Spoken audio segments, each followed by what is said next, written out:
Bon allez, je vous explique et je vous dis la vérité, je vous explique en 2-2 mes retrouvailles avec Greg. Oui mon fils, j'arrive. En plus mon chat, il m'attend. Mon chat est beaucoup plus intéressant que toutes ces histoires-là. Donc déjà, il y a un truc qui m'a fait bien rire dans ses réactions, puisque quand Monsieur Greg a la prétention de dire que moi, j'ai fait exprès de m'asseoir à sa table, que j'ai fait exprès de m'asseoir derrière lui, avec beaucoup d'humour, il dit genre ouais c'est vrai que le Palais des Sports de Marseille n'est pas assez grand pour trouver une place ailleurs. Alors déjà, en quel honneur je vais changer de place parce que Monsieur est là, déjà jamais de la vie. Si ça dérange quelqu'un d'être à cette place-là, bah, c'est la personne que ça dérange qui change de place déjà, de un. Et de deux, vous savez pas quoi, de deux, le pire dans cette histoire, c'est que quand je suis arrivée, bon, déjà, mon agent, c'est le même agent que Benji. Donc ça veut dire que j'ai eu les invitations et les places numérotées bien avant lui, déjà, d'entrée. Donc je sais même pas pourquoi il fait le beau gosse, parce que d'entrée, moi j'avais mon invitation, ma place numérotée, et ma place numérotée, c'était celle-ci. Ok.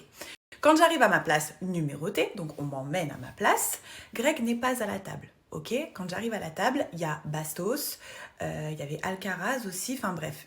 Moi, quand j'arrive à la table, on me dit pas qu'il y a Greg ni dans la salle ou ni même qu'il était installé justement à cette table-là. Je dis bonjour à tout le monde et il y a personne qui a le réflexe de me parler de Greg ou quoi que ce soit. Et moi, j'ai pas le réflexe non plus de poser la question s'il y a Greg ou non. Après, je me suis dit que c'était probable qu'il soit là-bas parce que Greg c'est un ami à Benji, enfin un ami à Benji. Et en plus de ça, on est à Marseille. Donc je me dis, c'est possible qu'il soit là. Mais bref, pas de signe de vie de Greg pour l'instant. Ensuite, il y a Cynthia et Cédric qui débarquent. Là, quand je vois Cédric, je me dis, c'est encore plus probable qu'il y ait Greg. Mais je pose pas la question et Cédric ne me le dit pas non plus. Donc voilà, moi je suis avec tout le monde. Je pose vraiment pas de questions. J'ai même ramené mes amis. J'ai ramené Ramsès, mon meilleur ami. J'ai ramené des amis à moi de Lyon. On est tous ensemble, on parle tous ensemble et à aucun moment je pose la question à qui que ce soit de s'il y a Greg ou si il est à cette table-là. Vous voyez, enfin, je retrouvais les autres, j'étais contente et mon esprit n'était pas préoccupé par Greg. Au final, Greg débarque à la table et il me regarde. Mais alors il me regarde en souriant et il me dit mais qu'est-ce que tu fais là? Je le regarde. Je lui dis, dis-moi, et toi, qu'est-ce que tu fais là? Moi, je suis là, toi, t'es là, qu'est-ce qu'il y a? Genre, on est à la même table, ça y est, genre, on n'est pas des collégiens. Il y a un moment donné, quand chacun a tourné la page, tout le monde sait faire la part des choses et tranquille, tu vois. Enfin, non, non, non, mais pourquoi t'es là et tout? Donc, du coup, je commence à partir un petit peu en vrille. Je lui dis, mais t'es qui, toi? En vrai, enfin, qu'est-ce que tu veux? Si toi ça te dérange, vas-y, bouge, tu vois. Enfin, reste pas ici. Genre, c'est un malade, lui. Moi, j'ai ma place. Ça fait je sais pas combien de temps que j'ai ma place numérotée. Je suis ici, je suis bien placée, mais en vrai, tu veux quoi? Donc voilà, ça a fait quelques petites étincelles. C'est pour ça que l'autre soir, je vous disais, vous savez, quand vous retrouvez deux personnes qui sont en guerre, vous vous retrouvez là comme ça sur une soirée. En plus, on est à la même table. Enfin, c'était obligé que ça se chauffe un peu, tu vois. Mais au final, ça a été rapide. Après, je vous jure que... Donc, lui, il était installé juste devant moi. Et moi, j'étais une chaise un peu plus loin, genre avec mes amis. Il a passé sa soirée à se retourner. C'est-à-dire que, bon, après, au moment du combat de Benji, il a changé de place pour être un peu plus proche. Mais sinon, du moment où il était à la table et où il y avait des autres combats avant qui passaient en fait sur le ring, il a passé sa soirée retournée à me regarder, à me sourire, à me poser des questions, à me complimenter. Et moi, je vous jure sur ce que j'ai de plus cher que je ne l'ai pas complimenté toute la soirée comme il le dit. Si je l'avais fait, je vous l'aurais dit. Alors après, vous connaissez Greg, il est venu vers moi, il m'a dit est-ce que tu me trouves beau? Je lui ai dit oui, t'es toujours aussi beau. Il m'a demandé aussi est-ce que je trouve que j'ai grossi? Alors il avait une veste qui faisait 3 fois sa taille, donc enfin bref, j'ai pas vu s'il avait grossi ou non. Et après, donc, l'atmosphère, elle s'est grave détendue. Bon, je lui envoyais toujours un ou deux petits fions quand il me regardait en souriant ou qu'il me disait un compliment. Parce que forcément, ce qu'il m'a fait, il me l'a fait. Et ce que j'ai vécu, je l'ai vécu. Voilà, vous verrez dans la suite des épisodes. Mais enfin bref, je préfère pas parler de ça pour l'instant. On va rester concentré sur la soirée. Donc du coup, voilà, ça s'est détendu. On est sortis à l'extérieur tous les deux. Il y avait les autres qui étaient un peu plus loin, mais sinon on a discuté peut-être 15-20 minutes tout seul. Il y a même un papy, je me rappelle, qui est venu et qui était super content de nous voir côte à côte et qui nous a demandé si on pouvait faire une photo. Enfin, s'il pouvait nous prendre en photo, Greg et moi. Donc du coup, avec Greg, on s'est un peu regardé, on a un peu hésité, genre.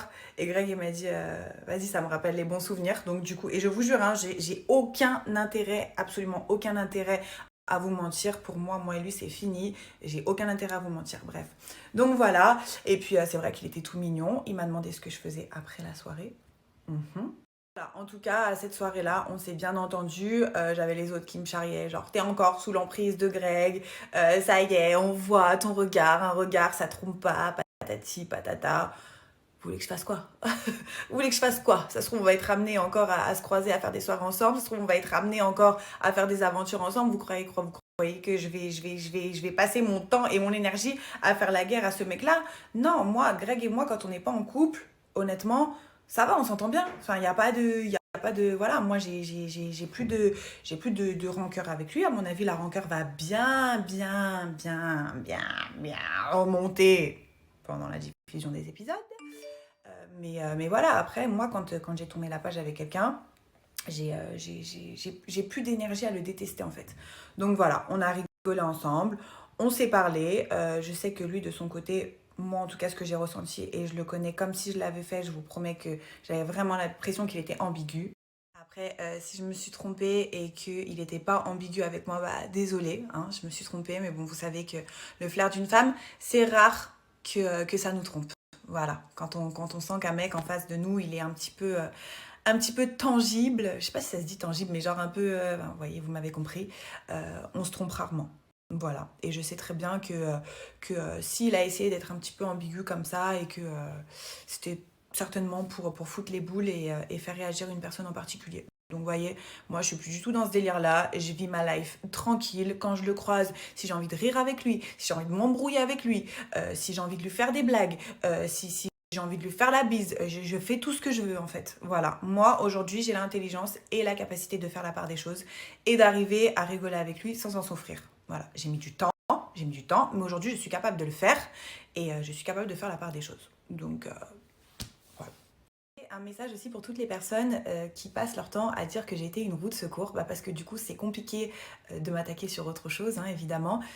Toutes ces personnes-là qui sont contentes, qui sont fières de me dire que j'ai été une roue de secours. J'espère vraiment que ça ne vous arrivera jamais, voilà, d'être prise pour une connasse.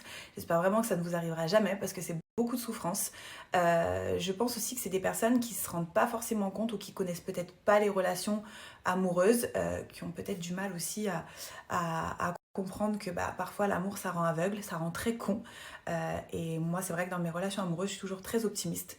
Même si j'ai une vérité en face de moi, voilà, j'essaye toujours de persévérer, de faire en sorte que les choses changent et que les choses s'améliorent surtout. Donc ceux qui passent leur temps à me dire roue de secours, franchement, mais gardez votre énergie, apaisez votre cœur, mais la vie de ma mère, c'est... Voilà, grosso modo, la soirée, ça s'est passé comme ça. Il n'y a rien eu de fou. Bon, il a insisté pour que je le débloque quand même. Il m'a posé la question plusieurs fois. Pourquoi je ne voulais pas le débloquer.